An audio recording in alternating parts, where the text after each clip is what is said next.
ఓం వాగర్ధావసంపృక్తో వాగర్ధ ప్రతిపత్తయే జగతః పితరో వందే పార్వతీ పరమేశ్వరౌ. శివాయ గురవే నమః. ప్రేక్షకులందరూ కూడా శుభస్వాగతం. నేను మీ హరిహర శర్మ. ప్రతి మాసం కూడా తెలుసుకుంటూ వస్తున్నటువంటి రాశి ఫలితాల్లో ఈ నెల ఫిబ్రవరి 2026 సంవత్సరము మీ యొక్క రాశి వారికి ఏ విధమైనటువంటి శుభయోగాలు అదృష్ట యోగాలు యోగించబోతున్నాయి, అదేవిధంగా గ్రహ సంచార రీత్యా ఏ విధంగా ఈ నెల మీకు ఉండబోతుందనేటువంటి విషయాల గురించి ఈ వీడియోలో సవిస్తరంగా మాట్లాడుకునేటువంటి ప్రయత్నం చేద్దాం. ముందుగా ఈ నెలలో జరిగేటువంటి ముఖ్యమైనటువంటి పర్వదినాల గురించి చూసుకుంటే కనుక 1వ తారీఖు ఆదివారం ఫిబ్రవరి నెల మాఘ పౌర్ణమి, అదేవిధంగా 5వ తారీఖు గురువారం సంకష్టహర చతుర్థి, 14వ తారీఖు శనివారం శని త్రయోదశి, 15వ తారీఖు ఆదివారం మహాశివరాత్రి, 18వ తారీఖు బుధవారము ఫాల్గుణ మాస ప్రారంభము. ఇవి ముఖ్యమైనటువంటి పర్వదినాలు మనకి ఫిబ్రవరి నెలలో వచ్చేవి. ఇక ఈ యొక్క నెలలో మీ యొక్క రాశి రీత్యాను ఏ విధంగా ఉండబోతుందనేటువంటి విషయాన్ని తెలుసుకోవడానికి గ్రహ సంచారాన్ని గమనిద్దాం. మిథునంలో గురుగ్రహ సంచారము, అలాగే కర్కాటకంలో స్వస్థానంలో చంద్రగ్రహ సంచారము, సింహరాశిలో కేతుగ్రహ సంచారం, మకర రాశిలో రవి కుజ బుధ శుక్రగ్రహ సంచారం, కుంభరాశిలో రాహుగ్రహ సంచారం, మీనరాశిలో శనిగ్రహ సంచారం. ఈ గ్రహ సంచారాలను బట్టి మీ రాశి వారికి కలిగేటువంటి శుభ అశుభ యోగాల గురించి ఇప్పుడు మనం మాట్లాడుకుందాం. కుంభరాశి వారికి ఈ ఫిబ్రవరి నెల రాశి ఫలితాన్ని మనం గమనించుకుంటే కనుక ముందు వృత్తి ఉద్యోగ వ్యవస్థ గురించి మనం మాట్లాడుకుందాం. ప్రధానంగా వీళ్ళకి లగ్నంలో రాహుగ్రహ సంచారము, అదేవిధంగా ద్వితీయ స్థానంలో శనైశ్వర గ్రహ సంచారం, అంటే ఏలినాటి శని ప్రభావంలోనూ అంతిమ భాగంలో ఉన్నారు. అటు శని ప్రభావము, అదేవిధంగా ఇటు రాహుగ్రహ సంచారం అనేటువంటిది వీళ్ళకి వృత్తిరీత్యా కొంతమేరకు ప్రతికూలమైనటువంటి అంశాలను చూపెట్టబోతుంది అని చెప్పేసి మనం మాట్లాడుకోవాలి. అయితే ఒకటి ఇక్కడ చెప్పుకోదగినటువంటి విషయం ఏమిటయ్యా అంటే కనుక గురుగ్రహ సంచారం అనేటువంటిది వీళ్ళకి అనుకూలిస్తూ ఉన్నది. ఈ గురుబలం అనేటువంటిది ఉండడం వల్ల కొంతమేరకు వీరికి వృత్తిరీత్యా ఒత్తిడి ఉన్నప్పటికి కూడాను ఆర్థికపరమైనటువంటి లాభాలైతే కనుక కొంతమేరకు చెవి చూసేటువంటి అవకాశాలు ఉన్నాయి. అయితే ఈ నెలలో ప్రత్యేకంగా మాట్లాడుకోవాల్సినటువంటిది ఏమిటయ్యా అంటే కనుక వీళ్ళకి వ్యయస్థానంలోనూ 4 గ్రహాల యొక్క సంచారం అనేటువంటిది కొంతమేరకు ప్రతికూలమైనటువంటి అంశాలు అయితే కనుక ఖచ్చితంగా చూపెట్టబడుతుందని చెప్పేసి మనం మాట్లాడుకోవాలి.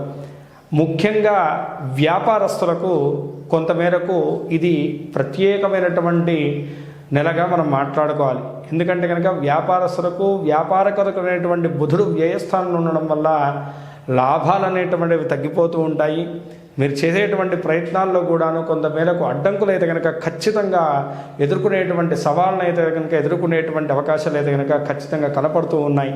అయితే ప్రభుత్వ సెక్టార్లో ఉన్నటువంటి వాళ్ళకు కూడాను ఈ యొక్క నెలలో అయితే కనుక కొంతమేరకు గడ్డు కాలం అనేది చెప్పుకోవాలి. ఎందుకంటే కీర్తిభంగం వాటిల్లేటువంటి సూచనలు ఉన్నాయి, ఉద్యోగ నష్టం కూడా కలిగేటువంటి సూచనలు ఉన్నాయి. కాబట్టి అటు ప్రభుత్వ రంగంలో ఉన్నటువంటి వాళ్ళు అలాగే వ్యాపారస్తులు కూడా ఈ యొక్క సమయంలో చాలా జాగ్రత్తగా ఉండాలి. రియల్ ఎస్టేట్ రంగంలో ఉన్నటువంటి వారికి కూడాను ఈ యొక్క సమయము ఇబ్బందికరమైనటువంటి వాతావరణాన్ని కలిగించేటువంటి సూచనలు ఉన్నాయి. మీడియా రంగంలో కానీ సినీ రంగంలో ఉన్నటువంటి వారికి కూడాను ఈ యొక్క నెల కొంతమేరకు ప్రతికూలమైనటువంటి అంశాలను అయితే కనుక చూపెట్టబడుతుంది. ఎందుకంటే వ్యయస్థానంలోనూ శుక్రగ్రహ సంచారం అనేటువంటిది అంతగా అనుకూలించట్లేదు అని చెప్పేసి మనం మాట్లాడుకోవాలి.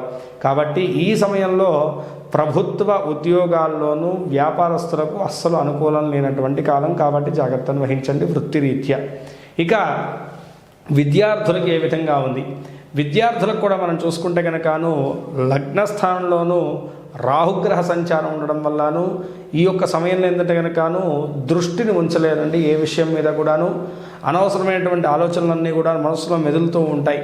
అవన్నీ కూడా పక్కన పెట్టేసి ఎప్పుడైతే కనుక మీరు ఏకాగ్రతగా మీ యొక్క శ్రద్ధ భక్తుల్ని అంతా కూడాను విద్యా విషయంలో ఉంచగలుగుతారో ఖచ్చితమైనటువంటి అద్భుత ఫలితాలను అయితే కనుక చెవి చూడగలుగుతారు. ఎందుకంటే పంచమ స్థానంలో గురుగ్రహం అనుకూలత అయితే కనుక విద్యాస్థానంలో కనపడుతున్నది. కాబట్టి కొంతమేరకు విద్యార్థులకు ఏంటంటే కనుక మీ ఆ యొక్క దృష్టి లోపాన్ని తగ్గించుకుంటే కనుకను విద్యార్థులకు అనుకూలించేటువంటి కాలంగా గోచరిస్తుంది.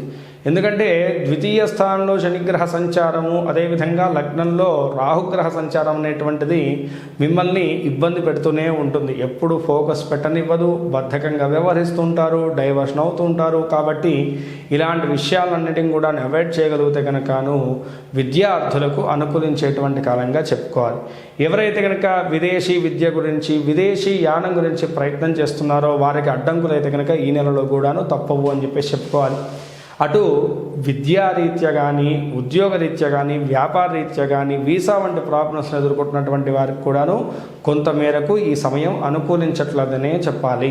ఎందుకంటే సప్తమ స్థానంలో కేతు గ్రహం చూసుకున్నా, ఇటు లగ్నంలో రాహుగ్రహ సంచారం చూసుకున్నా, ఏలాంటి శని ప్రభావం చూసుకున్నా సరే విదేశీయానానికి ఎక్కడా కూడా అనుకూలత కనపడట్లేదు. కాబట్టి ఈ యొక్క నెలలో కూడాను కొంతమేరకు విదేశీయానానికి మీకు ఇబ్బందులు తప్పవు. ఇక కుటుంబ వ్యవస్థ రీత్యా చూసుకుంటే కనుక కుటుంబంలో కూడా అతి ముఖ్యంగా చెప్పాల్సినటువంటి విషయం భార్యాభర్తలు, అలాగే పార్ట్నర్షిప్ వ్యాపారం చేసేటువంటి వారు మాత్రం చాలా జాగ్రత్తగా ఉండాలి ఈ నెలలో. ఎందుకంటే చిన్న చిన్న గొడవలే పెద్ద పెద్ద తగాదాలుగా మారేటువంటి సూచనలు కనపడుతున్నాయి. వ్యయస్థానంలో శుక్రగ్రహ సంచారము, అలాగే లగ్నంలో రాహుగ్రహ సంచారం. ఈ రాహుగ్రహ సంచారం వల్ల ఏంటంటే కనుక ఓవర్ థింకింగ్ ఎక్కువగా ఉంటుంది, భయం ఎక్కువగా ఉంటుంది, ఆందోళన ఎక్కువ ఉంటుంది. దీంట్లో మీరు తీసుకునేటువంటి నిర్ణయాలు, స్టెప్స్ మాత్రం మీ జీవితం మీద ప్రతికూలమైనటువంటి అంశాలను చూపిస్తాయి. దానికి తోడేందంటే కనుక కుటుంబ స్థానంలో ఈ యొక్క ఏళ్ళనాటి శని ప్రభావం కూడా జరుగుతూ ఉండడం అనేటువంటిది కుటుంబ వ్యవస్థ రీత్యా కూడా ఎడబాటుని కలగజేస్తుంటుంది. అంటే అందరితో కూడా ఎడముఖంగా పెడముఖంగా ఉంటారు. ఎవరితో కూడా మనస్ఫూర్తిగా మీరు టైంని స్పెండ్ చేయలేరు. చాలా లోన్లీగా ఫీల్ అవుతూ ఉంటారన్నమాట ఈ సమయంలో. కాబట్టి ఈ యొక్క సమయంలో కుంభరాశి వాళ్ళు చేయాల్సినటువంటి విషయం ఏమిటయ్యా అంటే కనుకను సామరస్యంగా అందరితో కలిసిపోయేసి మిత్రులతో, బంధువులతో ఎక్కువగా సమయాన్ని కేటాయించేటువంటి ప్రయత్నం చేయండి. తద్వారా మీకు అనుకూలమైనటువంటి ఫలితాలు కలుగుతాయి. ఇక ప్రేమ జీవన విషయాన్ని మనం గమనించుకుంటే కనుక పంచమ స్థానంలోనూ గురుగ్రహ సంచారం అనేటువంటిది, సప్తమ స్థానంలో కేతుగ్రహ సంచారం అనేటువంటిది జరుగుతూ ఉంటుంది. దీనివల్ల ఏంటంటే కనుక ప్రేమ జీవనంలో మీ ఇద్దరి మధ్య కూడాను బలము, ఇద్దరు ఒకటే మాట, ఒకటే కమిట్మెంట్తో ఉండేటువంటి సూచనలు కనపడుతున్నాయి. కానీ ఇంట్లో మీ యొక్క వ్యవహార విషయం తెలిసి ఇంటి నుంచి ఒత్తిడి, ఇంటి నుంచి తగాదాలు, గొడవలు అయ్యేటువంటి సూచనలు కనపడుతున్నాయి. కాబట్టి ప్రేమ జీవనంలోనూ ఇంటి వ్యవహార రీత్యా కొంతమేరకు జాగ్రత్తను తీసుకోవడం ఇక్కడ సూచించేటువంటి విషయం. ఇంటి నుంచి కొంచెం మేరకు ప్రతికూలమైనటువంటి ఒత్తిడి అయితే కనుక ఖచ్చితంగా ఈ నెలలో ఉండబోతుంది అని చెప్పేసి మనం మాట్లాడుకోవాలి. ఇక ధన విషయంలో ఏ యొక్క సమయంలోనూ ఆ యొక్క ఆదాయ వ్యయ విషయాల గురించి మనం మాట్లాడుకోవాల్సి వస్తే కనుకను వ్యయస్థానంలోనూ శుక్రగ్రహ సంచారము, కుజగ్రహ సంచారం జరుగుతున్నది. కాబట్టి కోర్టు వ్యవహారంలో ఉన్నటువంటి ఏవైతే కనుక మీ ఆర్థిక వ్యవస్థకు సంబంధించినటువంటి విషయాలు ఉన్నాయో వాటిలో కొంతమేరకు నష్టం వాటిల్లేటువంటి సూచనలు కనబడుతున్నాయి.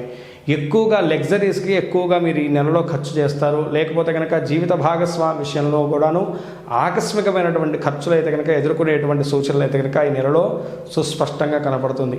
ఇక ఆదాయ విషయాన్ని గురించి మాట్లాడుకుంటే కనుక అంతగా ఆదాయ వ్యవహారాల్లోనూ అనుకూలత అయితే కనుక కనపడట్లేదు.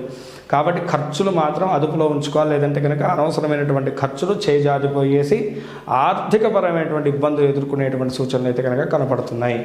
ఇక ఆరోగ్య విషయాన్ని మనం గమనించుకుంటే కనుక ఆరోగ్య విషయం మనం చూసుకుంటే కనుకను లగ్న రాహు వల్ల ద్వితీయ స్థాన మనకి ఈ యొక్క శనైశ్చర గ్రహ సంచారం అనేటువంటిది ఏరునాటి శనిలో ఉన్నారు. కాబట్టి ఈ యొక్క సమయంలో ఏంటంటే కనుక అనారోగ్య సమస్యల వల్ల ఇబ్బందులు అంటే కనుకను దెబ్బలు తగలడము, కింద పడిపోవడము, యాక్సిడెంట్స్ వంటివి జరగడం, బ్యాక్ పెయిన్ రావడం, ఇలాంటి మొదలైనటువంటి ఇబ్బందులే ఉంటాయి తప్ప భయపడాల్సినటువంటి అనారోగ్య సమస్యలు అయితే కనుక ఏవి కూడా కనపడట్లేదు. పూర్తి స్థాయిలో చూసుకుంటే కనుక 45% మాత్రమే అనుకూలమైనటువంటి ఫలితాలు కనపడుతున్నాయి. కాబట్టి ముఖ్యంగా కుంభరాశి వాళ్ళు ఈ యొక్క సమయంలో చేయాల్సినటువంటి పని ఏమిటయ్యా అంటే కనుక నిత్యము కూడా శివారాధన చేయడం, కాలభైరవాష్టకాన్ని పఠించడం, అదేవిధంగా శనివారం రోజు మీ దగ్గరలో ఉన్నటువంటి రావి చెట్టుకి ప్రదక్షిణాలు చేసి రావి చెట్టు మొదల్లో దీపారాధన వెలిగించడం అనేటువంటి చాలా మంచిది. అదేవిధంగా ఈ ఫిబ్రవరి నెలలో రాబోయేటువంటి శనిత్రయోదశి రోజు మీ దగ్గరలో ఉన్నటువంటి నవగ్రహాల దగ్గర శనైశ్వరుడికి, రాహుగ్రహానికి పూజ చేయించేసి మినుములను నువ్వులని దానంగా సమర్పించడం వల్ల ఈ గ్రహ ప్రతిబంధకాలు తొలగిపోయేసి శుభములు మీకు చేకూరుతాయి.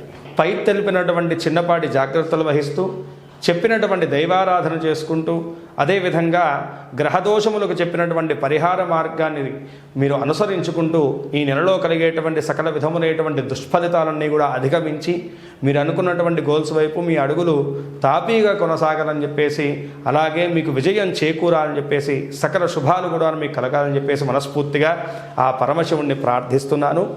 ఇక్కడ మనం తెలుసుకున్నటువంటి రాశి ఫలితాలు కేవలం 40% మాత్రమే మన యొక్క జీవితం మీద ప్రభావాన్ని చూపిస్తాయి. మిగతాదంతా కూడాను మన యొక్క జన్మ జాతకం మీదే డిపెండ్ అయి ఉంటుంది. కాబట్టి ఎవరన్నా కూడా మీ పర్సనల్ జాతకం తెలుసుకోవాలనుకుంటే కనుక కింద స్క్రోల్ అవుతున్నటువంటి నెంబర్ని సంప్రదించడం వల్ల నా అపాయింట్మెంట్ మీకు దొరుకుతుంది. తద్వారా మీ జాతకాన్ని క్షుణ్ణంగా నేను పరిశీలించి మీకు పరిహార మార్గాన్ని నేను సూచించగలుగుతాను.